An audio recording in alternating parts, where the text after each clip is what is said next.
Hi there, my name is Lawrence, and in today's video, I'm going to show you how to factory reset your Windows 11 computer.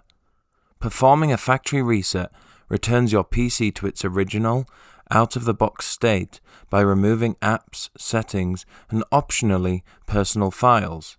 You typically do this when something is seriously wrong or when you want a fresh start. To get started with a factory reset, go into the Windows Start bar and type in Reset This PC and click on the Reset This PC search result. A recovery modal window will now display. From here, click on the Reset PC button located underneath the Recovery Options section. A Reset This PC modal will now display. From this screen, you have two options. You can either reset your PC and keep your files, but remove your apps and settings, or you can reset your PC and remove everything, including your files, apps, and settings.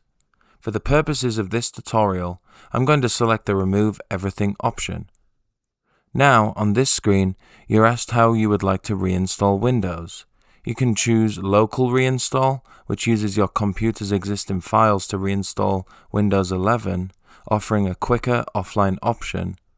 Or you can select Cloud Download, which downloads a fresh Windows 11 install directly from Microsoft, offering you a cleaner, often more up-to-date version than the default local reinstall. I'm going to select the local reinstall option. Now, click on the Next button. And then on this screen, click on the Next button also. Your Windows 11 factory reset will now begin. This process should take between 20 to 30 minutes, and you should have a fresh install of Windows 11 at the end. If you like this video, please give it a thumbs up, and if you'd like to see more videos like this, then please subscribe.